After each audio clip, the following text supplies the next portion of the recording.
The European Union has initiated the formal accession talks with Ukraine and Moldova in Luxembourg 2 years after both countries applied for membership in the wake of the Russian invasion of Europe's eastern flank. Ukrainian President Volodymyr Zelensky hailed the step as historic, saying that it is one that bolsters Kiev's hope to be incorporated officially into the 27-member bloc. The talks kicked off in 2 consecutive intergovernmental conferences with the European Commission and the rotating presidency of the Council, currently held by Belgium, presiding. The Ukrainian delegation is led by Deputy Prime Minister for European Integration. She described the decision to join EU as one behind which all the European nations stand as one. This is a truly historical moment for my country. All the nation stands as one behind this decision, and indeed it's a very solid milestone of Ukraine's future membership in European Union, but also the future development of Ukraine. Just 2 years ago, on 23rd of June 2022, European Union said that they will stand with Ukraine as long as it takes, and now this is the first promise implemented.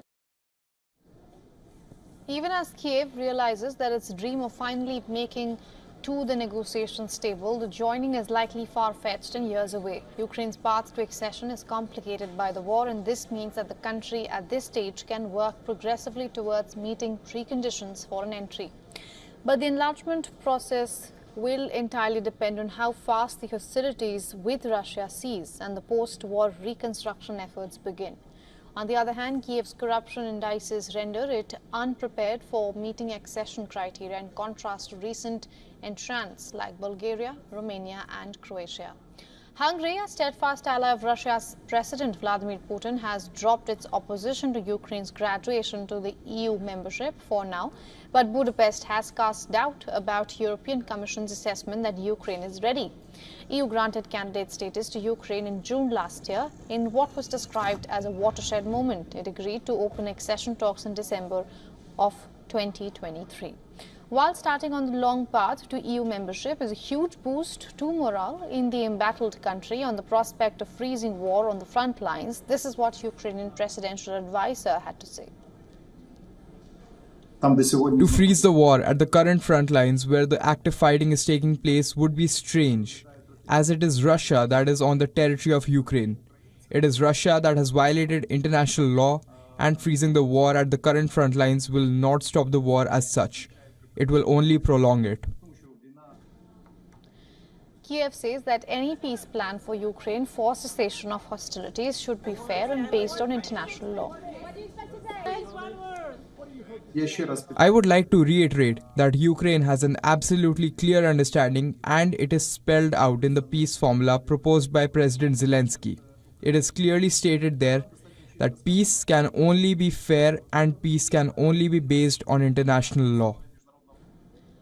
Meanwhile, during the opening remarks, Ukrainian Prime Minister said that Ukraine understands there's more work to do.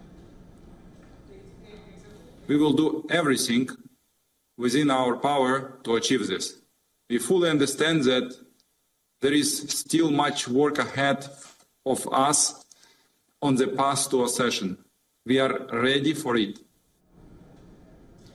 The conference in Luxembourg only marks the launch of talks. The formal negotiations themselves are unlikely to begin for a few months.